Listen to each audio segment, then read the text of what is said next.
From UFOs to psychic powers and government conspiracies, history is riddled with unexplained events.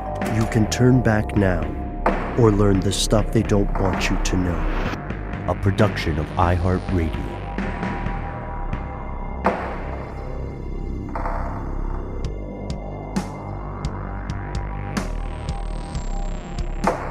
Hello, welcome back to the show. My name is Matt. Noel is not here right now, but will be returning soon. They call me Ben. We are joined, as always, with our super producer, Paul Mission Control Decant. Most importantly, you are here, and that makes this the stuff they don't want you to know. Getting on the other side of that bargain with the sea witch, Matt, and my voice is slowly returning like the tide. Do you have to, though? Do you have to get on the other side? I kind of like this side. Thanks, man. It's like mildly ominous, but just smoldering in general. I'm enjoying it. Thanks so much, Matt. I think this does also answer the question that we get sometimes in reviews, which is Ben, or whatever they call him, is he purposely making his voice lower? No, this is the sick voice. The other weirdly deep voice is also my regular voice, but we could use some ominous tones, I would posit, for this and some of our upcoming episodes. Matt, this is one that you and I have gone back and forth on for a while now, because we both attended various halls of higher learning. We have friends and acquaintances who are PhDs or postdocs or active professors. All my friends who are tenured professors, to be clear, are people who taught me in the past. You know, I haven't. None of my friends my age have actually made tenure yet, and it's a very rare thing for people of this generation. Oh yeah, for certain, and even many individuals who have pursued a master's degree, you know, and sometimes even a bachelor's, have attempted to publish in a journal, and often successfully. I will just put this out there. For me, it's generally a frustration as we're researching these episodes of not having access to journals or an article that I want to read, because I don't pay for access, and I kind of don't want to pay for access. And just encountering any paywall these days is a bit of a frustration for me. Because when I think about recurring payments, I just it makes my heart hurt. But that's generally what I've been talking about when it comes to this subject. Why do I gotta pay for all these articles? Right, exactly. And you know, you might hear what Matt just said and think, well, you have to pay people for their work. Exactly. We, in a very real way, already have. And if you were listening in the United States, odds are you have too. Today, we are talking about something called academic journals. If you have attended college, or if you never went to college and you pursued various trades instead, you're probably still aware of these things: academic journals, scholarly journals, trade publications. For some of us, the phrase conjures up memories of a professor hitting home the importance of reading legitimate scholarship on a paper. I also remember many of my professors, the really good ones, were actually somewhat roguish, and they would say, all right, the suits at the university aren't going to give us subscription access to this, so I printed it out. Don't tell anyone. And that's why I'm not going to reveal their names. But I had plenty of classes where instead of a textbook, this professor, they would have a binder, which was just the photocopies of the journals. And then we had to go and photocopy. I hope I'm not blowing anybody's spot up, but I always appreciated that. But for other people, you might hear the phrase academic journal and think of what a pain in the butt it was for you to have to spend so much time working on your own research and then hoping against hope that you could get it published because you had to. But then for a lot of people, I think for many of us, you might start dozing off as soon as you hear the term, and you're haunted by these visions of these endless bibliographies and authority figures telling you over and over that you have to learn this specific format for citation. MLA in one class, APA in another, right? Yeah, but for me, it's thinking about vocabulary that is fully outside of my understanding. Especially as a layperson coming to these journals, if I try and dive deeply enough, I just get super confused, super fast. My brain doesn't even really take in the ideas because every 7 words, there's a brand new word I have to look up that I don't know what it is. So then I lose the train of thought, and then I'm just like, all right, I'm going to read something else. It's funny you say that because I had a moment a long time ago reading scholarly journals, scholarly articles about James Joyce. And it was it was a class where we only studied Ulysses and Finnegan's Wake. And James Joyce is famously, he's like a heavy metal guitar virtuoso. He's the he does the writer version of a 30-minute solo in a song that could have been 6 minutes, where you're like, yeah, this is really good, but what is it? Why? Do you just want us to know that you can do this? Yes. Nice, I guess. But so that was compounded by reading a guy who always throws in, the most obscure things possible written about in the very rarefied language of academia. So I feel your pain, Matt. For many people, reading it doesn't flow, and you don't necessarily read this stuff for enjoyment. You read it for education and ideally to inform your own research. So whatever your experience, whether you know about these things or you've never encountered one, make no mistake. This is a huge, huge business. And that means, of course, there is a dark side to the story. So first, here are the facts. Riddle me this, Matt. Mm-hmm. What is an academic journal? Is it a magazine? Oh. Can we ask that? Can we play no dumb questions? Yeah, sure. Yeah, I think about every academic journal as its own version of The Onion, for sure. It is. I mean, you can at least think about it like a magazine, right? Whenever something is in an academic journal and you find one, it has a specific theme. Let's say there's an overarching theme to every article that's published in a specific journal. And that's because journals are specialized very much on purpose. And there are a ton of them. So you think, like, for me, it was video game magazines growing up as a kid. I always read the latest Nintendo Power, and I was always about it. And there were no articles in there that didn't have some kind of tangential connection to video games. You think about the same thing with I would just throw things out here, but specific chemistry journals. I mean, there's a journal for chemistry. There are several, but then there's, you break that chemistry down and here's the journal on phosphates. I don't know if that's true or not, but essentially that that's the way I think about academic journals, like a very specialized magazine specifically for academic research. Yeah, well put.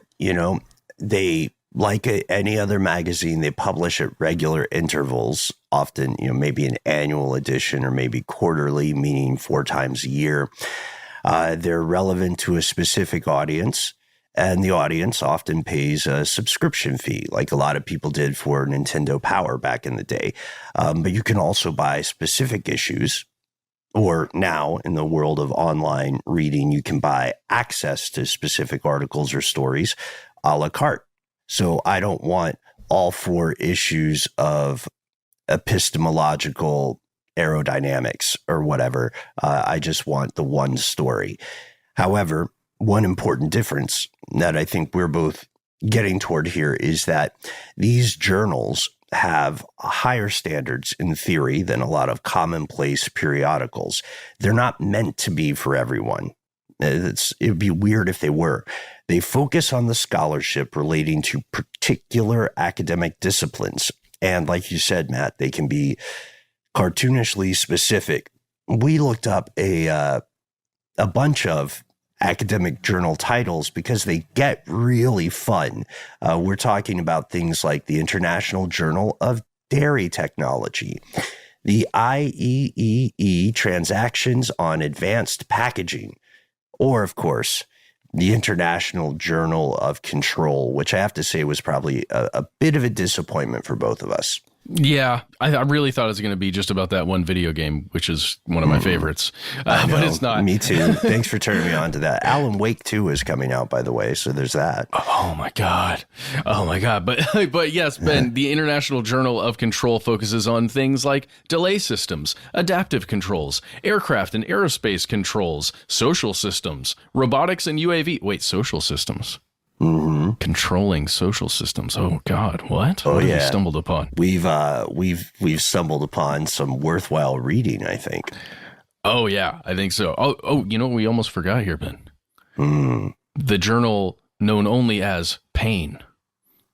Ah, yes, Pain. We were talking about this off air.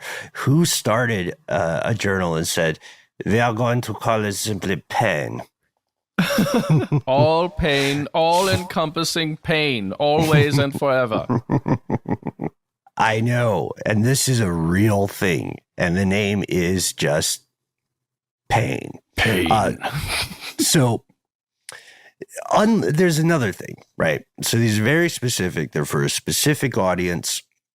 And unlike a lot of pop culture magazines, everything from your US Weekly to, The Economist or to Harper's or The Atlantic, Vanity Fair, Guns and Ammo, whatever. Unlike those magazines, these publications are peer reviewed.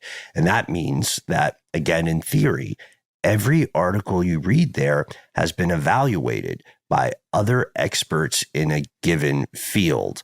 Pain, by the way, we're joking a little, is a specific issue of a larger journal. Yeah. But I like the idea of the journal just being named Pain, and every article has to be reviewed by an expert on friggin' pain, Oh, experts. There are multiple Experts. dungeons across the planet, and they're just reviewing articles in there. The physical quality is severely adequate.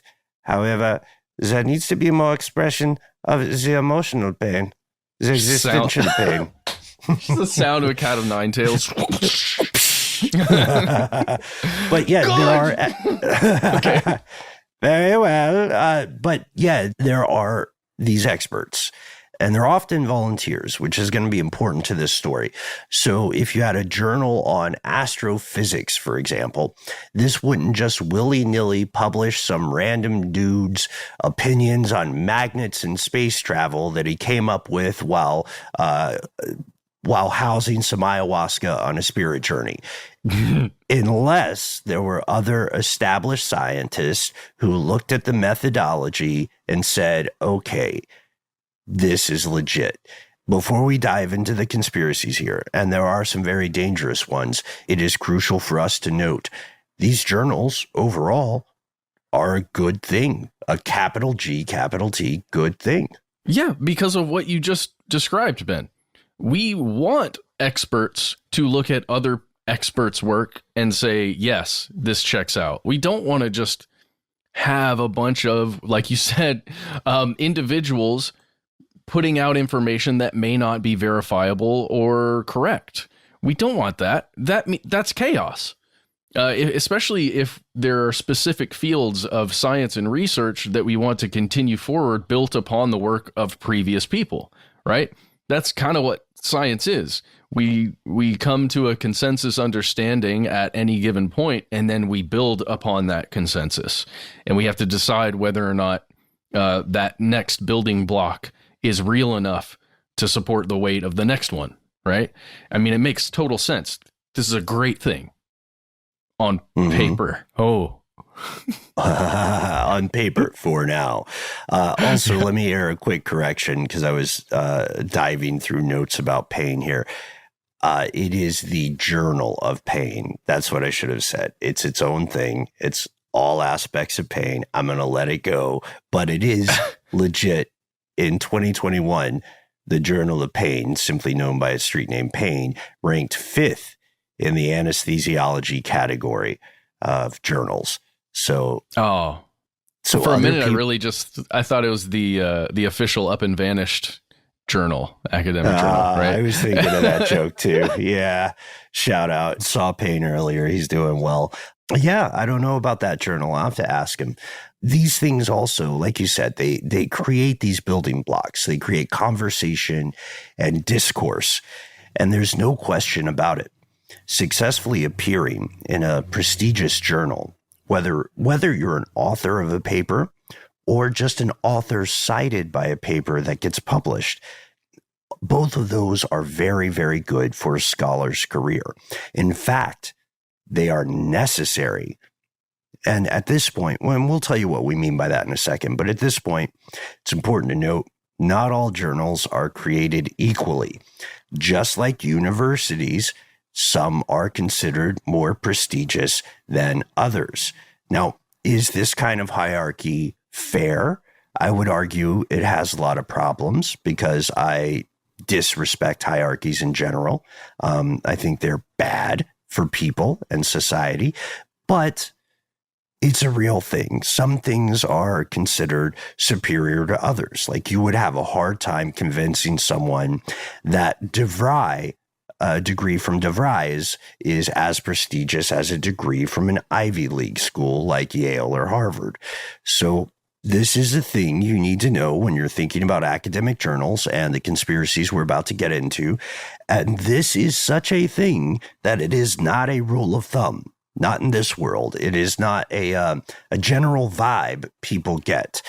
Being rigorous academics, the industry and the people associated with it have codified this hierarchy into something they call the impact factor.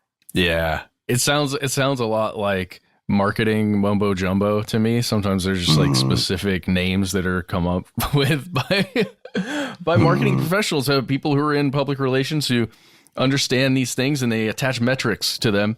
But an impact activation factor, yeah. Activation. That activation was so dope, bro. I'm so activated right now. Bro, fully activated. So the impact factor is really interesting, though, to me. It's the concept that whenever you have, let's say, an individual article, how many times is that article cited somewhere else, either in a publication or by another article that's maybe in another journal or in the same journal? And then how many times is that journal, all of the articles that they publish, how many times is that journal cited overall? So you have these like varying levels of impact on the scientific community or your specific community of people who are reading your journal or journals like yours. It's really interesting. It is. And it is continually evaluated. And when we say codified, kid you not, there is even a publication that tracks these factors. It's called Journal Citation Reports. It's a little bit meta. It's a real thing, though. So it's a journal about reports in journals. Oh, riveting stuff, really. But it's important. It's important for many people in the industry. I would say it's way more important for the industry itself, the big academic journal. Yeah, exactly. And this brings us, why is this important, though? Impact factors, the big H number, all this stuff we'll talk about. It's important because of a phrase you may have heard before called publish or perish. Matt, had you heard of this phrase before? I'm sure you had.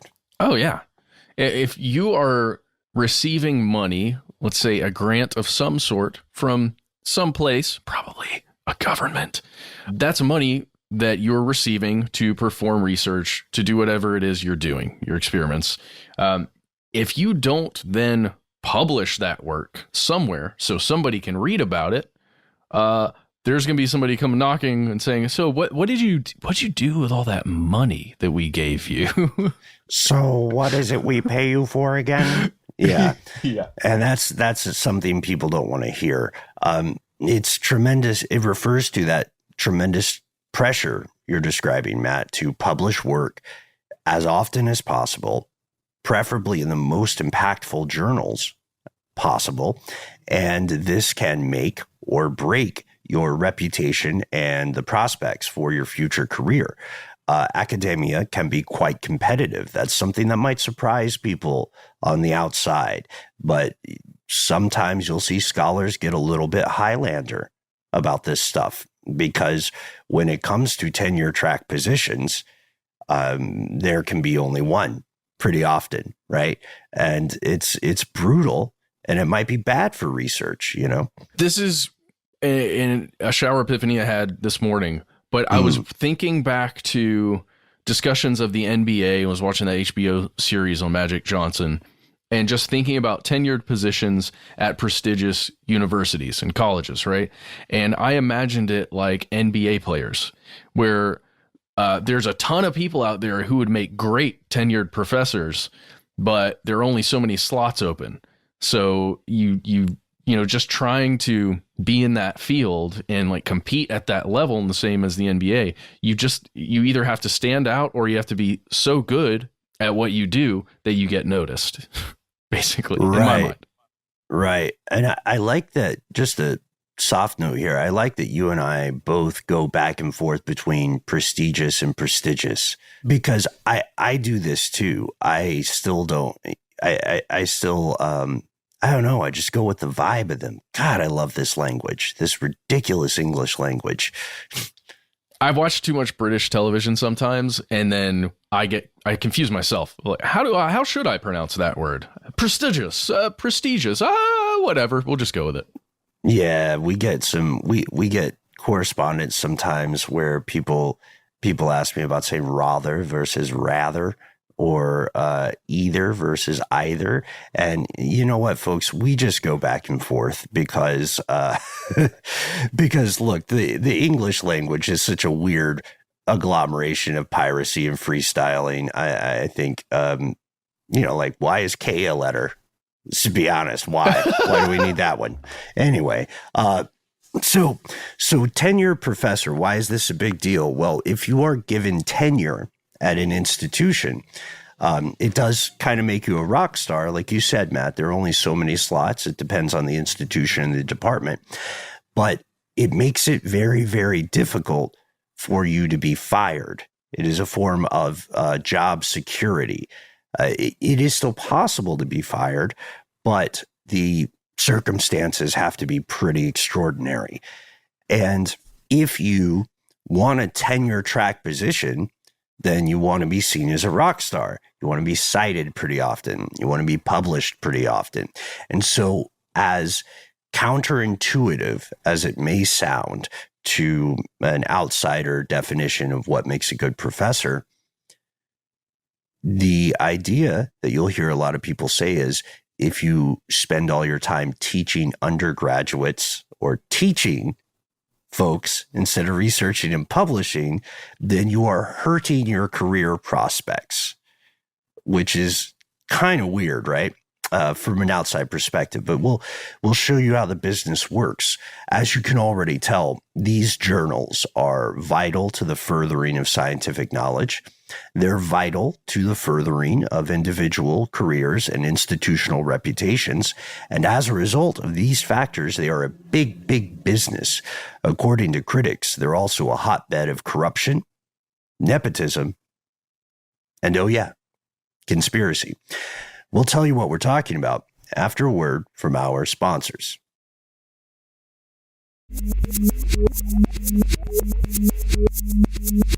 Here's where it gets crazy. First, there's not just one scam. There's not one.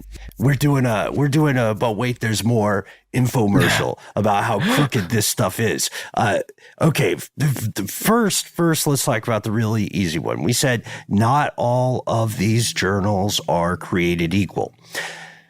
Let's talk about the bottom of the barrel, the predatory publishers, the fake ones. Matt, I don't know. I was thinking about the best way to get into this, and I wanted to ask you if you ever had anybody in your family or a friend of a friend or a family friend who, as they got older, decided to publish their memoirs. Have you ever run into anything like that?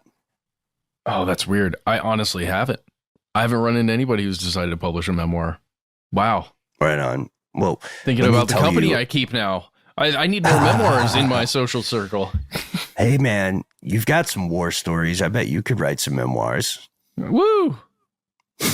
Okay, let's do it. Okay. I was about to say that is the most enthusiastic no shut up, Ben, that I've heard in a while. But yeah, so the reason I'm bringing this up is this is just an analogy. I have interacted with, I know all types of humans. So there's a thing that happens not infrequently as people get older where they say, I want to tell my story, right?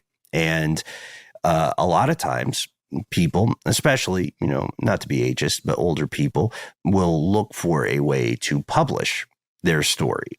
And they'll do that without knowing very much about the Leviathan that is the publishing industry. And they'll go to something like a vanity publisher. And a vanity publisher, I think Vantage Press used to be one, will say, oh, we love your memoir. Oh, it's so well written and so insightful. And for the low, low price of insert egregious amount here, we would love to bring your story to the world. So you're paying them to, run a printing press for you. This is where and this is a scam. Everybody admits it's a scam when it happens to people who are maybe a little less technologically or less publishing industrially savvy. When you look at the world of academia, though, which like any other field is populated with brilliant people, you see that there are predatory publishers there. And sometimes the scholars that interact with these predatory publishers know that the publication is not on the up and up. They just also they think of that figure of speech, that directive, publish or perish. The thing about publish or perish is that it doesn't say it's just publish. It's not publish in a good journal or perish. It's just publish. Yep. So if you can't get in, let's say you submit it to 5 or 6 different journals and gets declined. You finally say, okay, well, here we go. Gonna roll the dice on this one. See what happens. And it's actually, it occurs quite often. And there are so many of these types of this kind of journal out there. Yeah. There are thousands and thousands of academic journals across the world, and not all of them are on the up and up.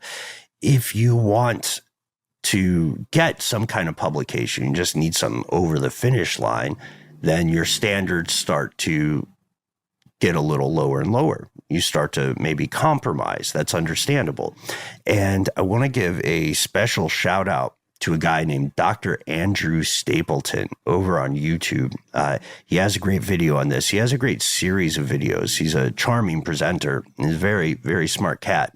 And he talks about, he is a dude, a brilliant scientist who left academia to do other things. And his channel, I think, is Andy Stapleton. It's all about the hidden aspects of PhDs, postdoc work, and the academy, capital A, in general. And he points out some dangers with these predatory journals. He says, look, they'll publish your stuff, but they don't spend time peer reviewing research. You just pay to play, and you can hopefully squeeze that somewhere in your CV, the academic version of a resume, right? Your works, and you can maybe put it somewhere in the list where people glaze over it. So that's one bad actor in publishing, but there's another bad actor, fake publishers. And this is where we want to give a shout out to an excellent TEDx talk by a scholar named Bradley Alfie. You saw this one too, I think, Matt. I did. I have one critique of the video, and it's just to speed up your script, because I'm assuming you got a teleprompter or something as you're giving this presentation, Bradley, and somebody just needed to increase that speed just enough. Because I found myself doing the 15 second thing on the video just to get to the next point, because I kind of saw where you were going. I'm just talking to you, Bradley. I saw exactly where you were going, and I was just kind of waiting for you to jump to the next thing. But other than that, the content held within was excellent. Matt, I noticed some of that too, and my take on that, or my interpretation, was that when you are lecturing in that format, you learn specific cadences, right? So maybe it was the teleprompter. Maybe it's like a natural pause because the expectation is that the crowd will be taking notes. You know what I mean? Maybe it's a lecture hall thing. But I agree with your point overall. And content-wise, he does something pretty humorous. He gets trolled by a fake / predatory publication out of China, and he decides to see whether they are legit. So he responds by writing what he calls the worst possible paper he could write.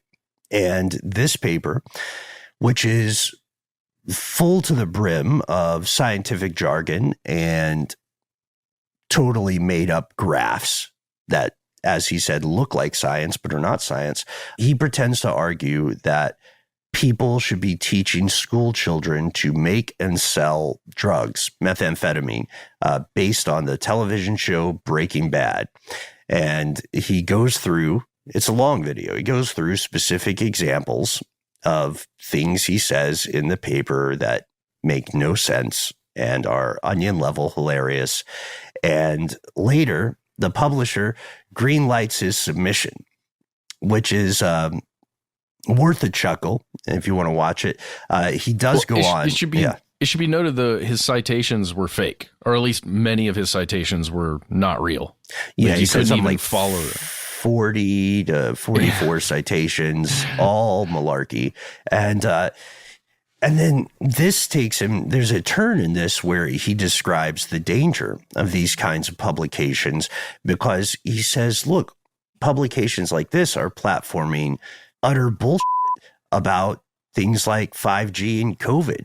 And when they get published in something that sounds like it has legitimacy, then audiences who are practicing confirmation bias aren't going to read into it more carefully. They're going to hear that innocuous official sounding name and then say, oh, here's the truth. And, some big force is shutting it down. That's why I'm able to find it and share it at a viral level on Facebook, because they don't want you to know. Right. Well, yeah. And in worst case scenario is that specific article goes offline for one reason or another, for some kind of strike or some other reason.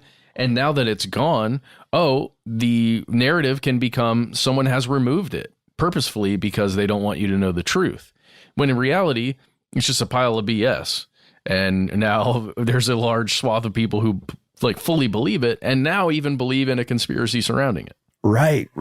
And this is obviously not to say conspiracies aren't true. No.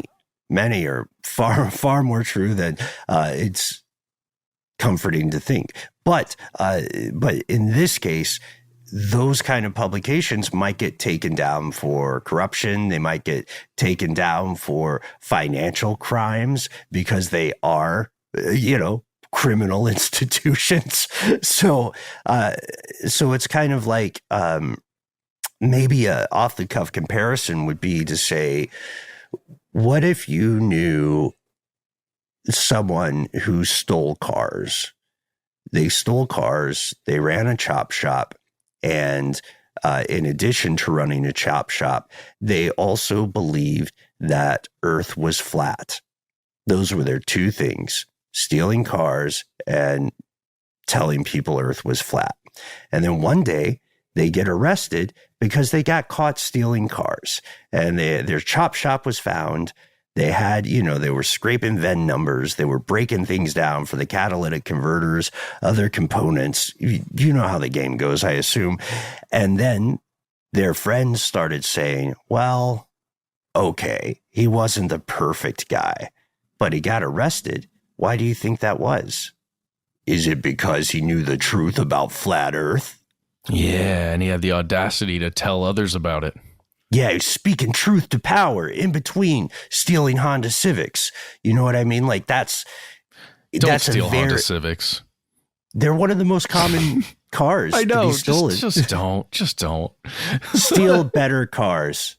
Is that what you're saying? I've seen so many Maseratis that are just just begging to be stolen. No, I'm just joking. Just That's awful. Ripe please like don't a steal. plum. No, don't steal a Maserati. That's an impractical car to steal. It is true. It's impractical. I mean, they stick out. Anyway, so what we're saying is there are bad actors in the world of academic journalism, right? And these are the known bad actors. And sometimes people make a Faustian bargain just to get published in something that is like a pay-to-play institution. But there is another conspiracy afoot, some would argue. There's definitely corruption afoot. And it doesn't just affect people who make that Faustian bargain. It doesn't just affect criminal enterprises. Doesn't just it affects you, honestly. Even if you have never written or submitted a paper to an academic journal, even if you've never read a paper in an academic journal, even if you don't care what these things are, it affects you specifically in a way that will probably make you angry, and it should. Let's talk about the typical publishers, because Matt, as we know, the legit publishers aren't always paragons of ethics either, and they are insanely profitable. Let's maybe follow the money, right? Like you and I and Paul, Mission Control, we were talking about this off air. And one of the things that Paul and I have done pretty often in the past, I've done it for this show, is when you find a paywalled article, which can, stymie our own research, you find the author who wrote it, get a contact for them if you can, and then ask them directly if they can just send you their paper. And more than 9 times out of 10, in my experience, they're super down to do it. Why is that? So first, let's talk about the individual person who's doing research to, hopefully write it all up and submit it to a publisher, right? Are they getting paid for that article when they submit it? Like, do they get a stipend or something, or, some kind of small payment one time for submitting an article? No. They do that for free. And they are hoping, right, that they are going to get accepted to be published within that journal. And that's really all that's the whole transaction. You do all the research, all the work, you send it off and just pray that somebody somewhere is going to accept it. Then we talked about the peer review process, which is mostly an unpaid position by a peer who has similar education and understanding within a field. And those people are often doing that pro bono for whatever journal is asking for them to do it, or is for looking for them to do it, right? So that's kind of weird. There's no revenue right now in this stream. Not yet. No. Exactly. Right now, it's all free work being done for the journal, essentially. Right. And it's a lot of free work because there are often multiple authors for any given paper. And that's another little chestnut we'll get to in a second. Here's where the money comes in. In the United States, this research can often be funded by the government at a federal level of some sort, meaning taxpayer dollars, meaning your dollars, if you have ever paid taxes, pay to create it. The publishers then are getting all this stuff for free. They are paying some editors to check grammar, maybe to give a first pass, not a deep one, just a first pass to say, okay, this paper seems legit. It doesn't take the world's #1 endocrinologist to read the first paragraph of something and see the line, Elvis Presley invented endocrinology, and then say, nope, this isn't it. So there are people, they do have staff, they are paid. These editors are also the kind of function as the gatekeepers to that peer review process. So they decide whether a paper seems at face legit, but the bulk of the editorial work is done by those peer reviewers, again, on an often volunteer basis, and they are checking the actual validity of the experiments. They're going into the trenches on methodology, and these are scientists themselves. They're working scientists. They're taking time out of their day to do this work. And then the publisher sells this journal, their product, back to the same government-funded institutions or university libraries to be read by the scientists who collectively, let's face it, pretty much created the content in the first place. And you know, I rightly loathe the word content because it's soulless, right? Just saying the word content implies that a beautiful poem is the same thing as a list of average rainfall year over year in southwestern Utah, right? These things are not the same. But in this case, I think the word content fits because we are talking about a process that continues across journals in any academic field you can imagine, from macroeconomics all the way to, very specific niches of forensic psychology or pathology, etc. So the publisher is making money selling this back to the people who created it. That's what's happening. For critics of the status quo, this feels like a grift. And if you were paying taxes for this, naturally, you have to ask, well, why don't I get to read it if I paid for it? What gives? I'm paying for it. I'm basically paying membership dues for a club that won't allow me in.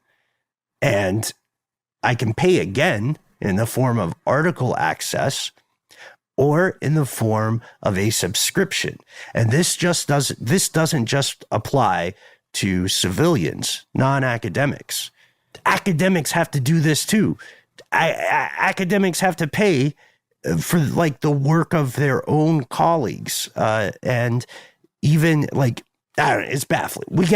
You have to take our word for it. We pulled an example that I think puts it in a pretty damning perspective. Oh yeah. Over this place called the American Council on Science and Health. There's a doctor over there named Dr. Chuck Dinerstein. Sorry, I apologize. I've only read your name, Dr. Chuck. But he notes that the professional organizations, the associations of which many of these researchers and scientists are a part, also get fleeced here. And it's crazy. We mentioned it kind of at the top. When you're a member, you pay dues, right? So then the membership, as part of those dues, gives you access to some of these journals. But this is a quote from Dr. Chuck. I'm just going to call you Dr. Chuck. Chuck D. Chuck D. There you go. Quote, "We pay for the privilege of keeping up with our profession and providing a subscription audience to," see, this is important, providing a subscription audience to the publications that they use to attract advertisements. Oh, that's interesting. Oh, yeah, that's another part. Right? And he continues, "We are not the only ones that pay. In fact, my contribution is minuscule compared to the millions of dollars that colleges and universities pay for journal packages for their libraries. And this, Ben, for my money, for my tax dollars, this is where the real conspiracy is. These packages that journals get institutions to pay for." Yeah, exactly. And he also adds, "The journals have taken a page out of Hollywood's monopolistic star system of the 30s and 40s, where they require you to take some journals of lesser interest if you want the blockbusters. So if you want access, to the number one journal, then that means you have to you have to also bundle this, just like cable packaging would be a more recent example, cable channel packaging. You have to get this other stuff as well. And that's kind of weird, right? Whether you consider yourself a skeptic or you consider yourself a full-on, I don't know, tinfoil hat wingnut. I don't think most people consider themselves that. But whether or not, regardless of where you find yourself on that spectrum, the truth is there. If you pay taxes, you're part of funding this research. But if you want to read the research, aka get what you paid for, you have to pay for it again somehow, either as part of the tuition if you are a student, dues if you're part of a professional association, as Dr. Chuck D puts it, or a la carte per article. And This is something that interested me. I think a lot of people unfamiliar with this controversy aren't aware of this. In 2019, the former Trump administration considered a proposal that would require all published research with federal funding to be immediately available to the public. Journals pushed back. They wrote a letter to the administration, which is available now. And they said, look, there has to be a 12-month embargo, a year-long exclusivity period. Basically, the stuff that you paid for or the stuff your colleagues researched should be behind a paywall for a year. And their arguments for this, I don't know. I want to see what you think, Matt. They said open access would, quote, nationalize the valuable American intellectual property that we produce and force us to give it away to the rest of the world for free.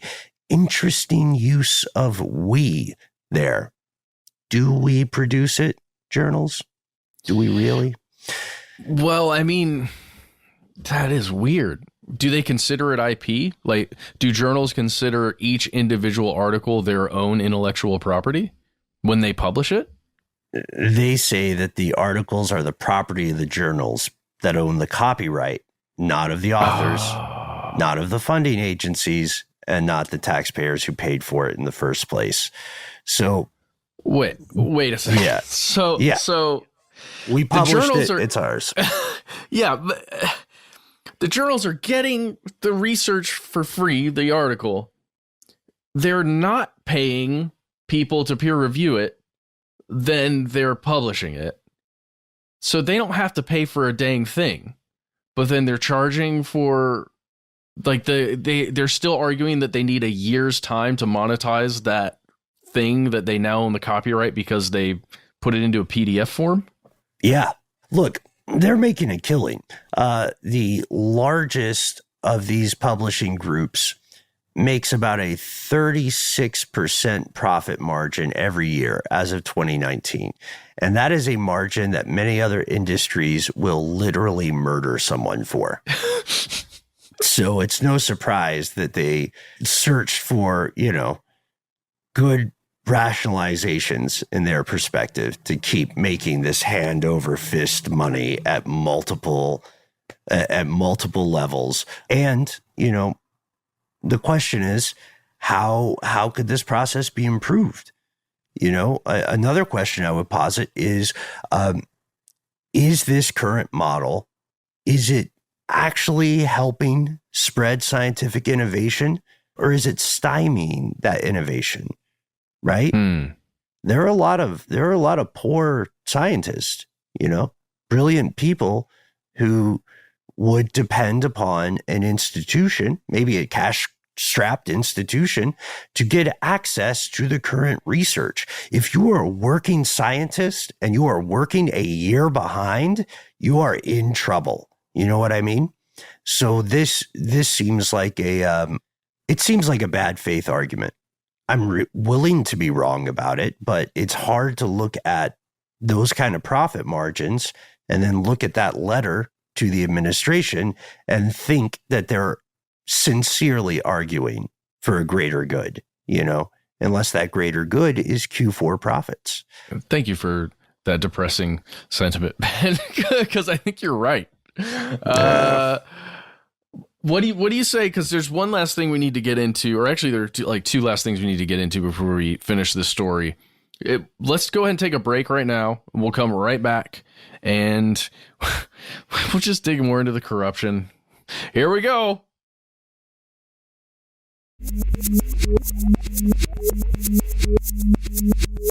And we're back. To paraphrase Alice in Wonderland, corrupter and corrupter. So multiple academics and researchers find themselves in a strange situation when it comes to publishing. They submit a paper for evaluation, and then one or more of the peer reviewers responds saying, this paper's okay, but you can't publish it yet because you didn't cite the following preceding papers. They are vital to this work. They're vital to this conversation. Your paper cannot be published without them.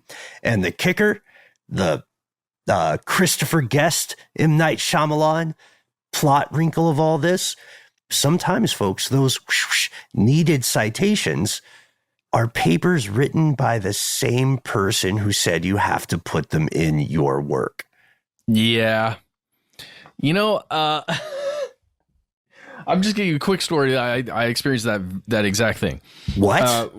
We made a show called Unobscured that looked at the Salem witch trials. I remember that. And we used a ton of books as our research. One of them was, I'm not even going to say the name of the book. It was written by an author that found a lot of success with a book she wrote about the Salem witch trials. And we spoke to a ton of people in the academic sphere who have researched this period of history, specifically, in the Massachusetts area and the history of the witch trials themselves.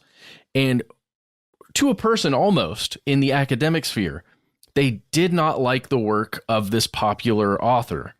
And it was often because she didn't specifically cite these other academic researchers in her work. It was almost like they were saying, oh yeah, well, she's standing on the backs of giants, but she didn't even think to mention the giants upon which she stands, which is, sometimes a real critique, but often it was brought with such anger, I think, and resentment from the academic sphere, because of that. You didn't cite the right papers, basically. I see. Yeah. I mean, it's a big deal. People want to be credited, and I'm not surprised you ran into that. It's also important to say this isn't necessarily always sinister or corrupt. There are very ethical professionals and working scientists and scholars who are right when they say, look, you need to cite this thing. I did it often. I am one of the many authors who contributed work to this earlier research. But it is inescapable. We must admit that because of the way the system works, every time these peers get their papers cited, it ups their own recognition. It ups their own street cred. They're therefore incentivized, right? And that is inescapable. That is simply true. It's almost like, I was trying to think of an analogy for this, man. It's almost like, imagine you and me and Paul are in a band and we are in talks with a record label. And we're like 98% of the way there. The album's about to come out. And then this executive, whose job is just to greenlight stuff, comes in and says, okay, we can make your album, but I need to be in all of the songwriting credits. You need to just put my name there. I'm Dave Davidson, and I need songwriting credit, or the deal's not happening, because otherwise it won't be a credible album. Dave Davidson does bring a lot of credibility. That's still one of my favorite names. I use that in sketch comedy. I got to send that one to you. It's good. But this is a potentially dangerous feedback loop. And I have to ask you, Matt, for your experience, when you were involved with that, with Unobscured, what was your vibe? Did you feel like these people were acting in good faith? I mean, they're not wrong, right? There were concepts that were first published in, say, an academic journal by a specific person that were then used to develop the story for that popular author. And that author didn't, made no recognition of the previous work. But I thoroughly enjoyed reading the popular author's book, and I got a little bored reading some of the other more academic books. So I don't know. There's this weird thing where it's like, it would have been nice if those citations were made, right? It would have been very nice and probably the right thing to do. But in the end, the result is I enjoyed reading the one where somebody put a bunch of these ideas together without citing those authors. Mm-hmm. And there's sort of a bridge, I guess, right? Or there's some kind of chasm to cross sometimes. But so let's talk about this feedback loop. Again, these peer reviewers are volunteers often. Do they have a horse in the race? Yes. That's not necessarily their fault. They didn't create this system. But when they publish, it can help their reputation and their career. When their previous work is cited, it also ups their reputation and their career. So they are incentivized again. And if they are being unethical, then it's possible that they could just go all gas, no brakes to get their work cited as often as possible. And it might sound brazen, but can you blame them? Again, this is, I hope that it's clear that we're pointing out, in that case, we're pointing out bad apple situations, right? Yeah. I like to think personally that the majority of peer reviewers, when they're saying these are articles that you should cite, they're talking purely about the legitimacy of the preceding research, right? Like they're saying, not me, but you need to cite, like, I'm not Dave Davidson, but you need to cite Dave Davidson's work on the evolving printing aspects of tarot cards in the 17th century, because that is clearly what your analysis of, the printing press in the 19th century is based on. Whatever. I'm making up these examples. But the other part, if we stay with Dr. Dinerstein's comparison to Hollywood, which I quite like, is the idea of celebrity scientists. And we're not talking about Neil deGrasse Tyson here. We're not talking about who is a scientist. We're not talking about science popularizers, right? We're talking about people that you may not have heard of if you were not in the field of ophthalmology. But if you are an ophthalmologist, you have almost certainly heard their name. Oh, yeah. You think about it this way. If you're somebody, I don't know, like Paul Mission Control Decant, and you are a filmmaker and you aspire for even more filmmaking in your future, every time your name pops up somewhere in the credits, that's legitimacy. So if you want to have somebody like an A-list actor, let's say Bradley Cooper, to be in your next work, you have to gain enough credibility to have Brad say, oh, yeah, I want to be in Mission Control's next thing. And if you get somebody like Bradley in your film, a lot more people are going to watch your film. And if a lot more people watch your film and know your name, they're going to watch the next thing, or it's going to at least increase your chances that you get the next one made, right? Mm-hmm. Yeah, exactly. And this happens in academia as well. That's why a lot of independent filmmakers really want to get known names. That's why if you become what's called a breakout star, it's much easier for you to get roles as an actor, even if you're not the perfect individual to play that role. Many scholars, as a result, end up collaborating with an established, famous in their field scientist who seems to, on paper, publish stuff all the time because their name is one of the several that's on like 50 or 60 papers a year. And again, this is shout out to Dr. Andrew Stapleton for talking about this. Check out his video because he got to me, man. He's charming. He's charming in the way he presents it, and he's correct. So he said that there will be a lot of these superstar scholars who seem like they publish or collaborate on a ton of papers, but they're kind of functioning, and this is my words here, so I don't mean to paraphrase you, Dr. Stapleton, but they're kind of functioning as somewhere between a brand name and at best kind of a first pass editor. And they are incentivized to do this because every time they do it, it doesn't just help the up and coming person publishing, but it helps them keep their name at a high level of visibility. It creates a feedback loop. So this isn't to say people should stop conducting research and stop sharing it.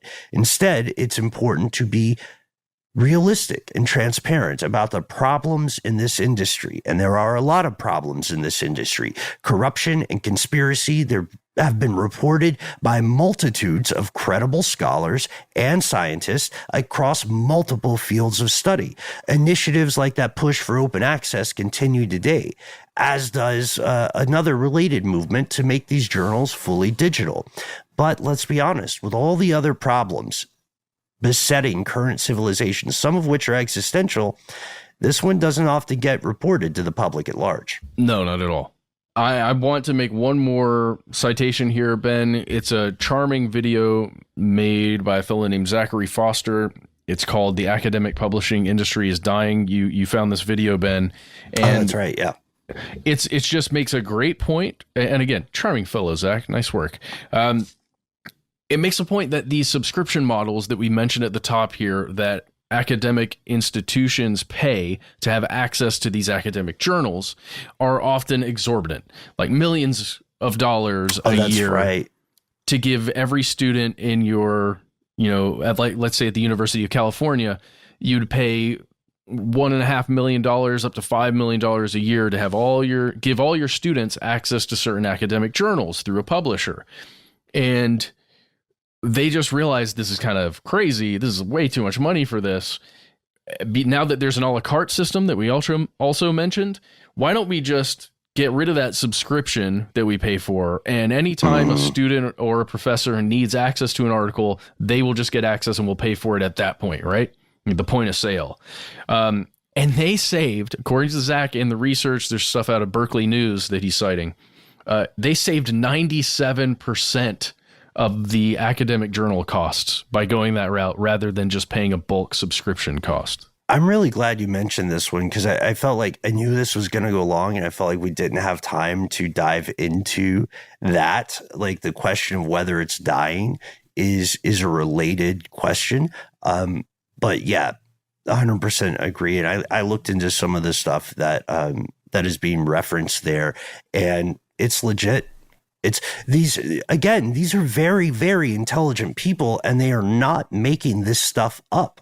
These, like the nepotism, the corruption, the backdoor deals, the money changing hands, it's all true. And it just gets kind of ignored by the public at large, to the detriment, not to be hyperbolic, but to the detriment of scientific progress. So with that in mind, I'm sure we had a lot of our fellow conspiracy realists with us today listening and getting a few like hell yes or amens or shaking fist in solidarity. If this is you, then best of luck in your academic career. You are doing important work and we have your backs. We also want to know what you think, whether or not you're in the academy. Have you had any personal run-ins with the strange events we've outlined above? If so, what do you think could improve these situations? I love when we get to do this, where we get to say, here are the problems. Here's the stuff they don't want you to know. These are the facts. This is the crazy stuff, factual or not. Fix it for us. So if you happen to have the answer, if you have figured out how to solve this, please do contact us. We try to be easy to find online. That's right. Tell us all your ways to validate and verify scientific research without having to use this model. You can reach us on Twitter and Facebook and YouTube. We are at Conspiracy Stuff. On Instagram, we are at Conspiracy Stuff Show. We also have a phone number you can call. It is 1-833-STDWYTK. When you call in, you've got 3 minutes to leave a message. Please give yourself a cool nickname. Let us know if we can use your voice and message on the air. If not, that's totally fine. Again, just let us know.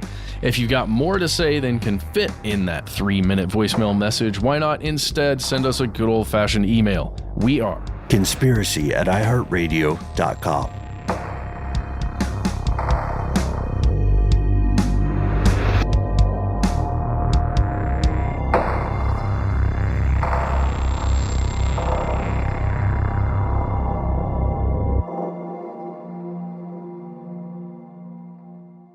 Stuff They Don't Want You to Know is a production of iHeartRadio. For more podcasts from iHeartRadio, visit the iHeartRadio app, Apple Podcasts, or wherever you listen to your favorite shows.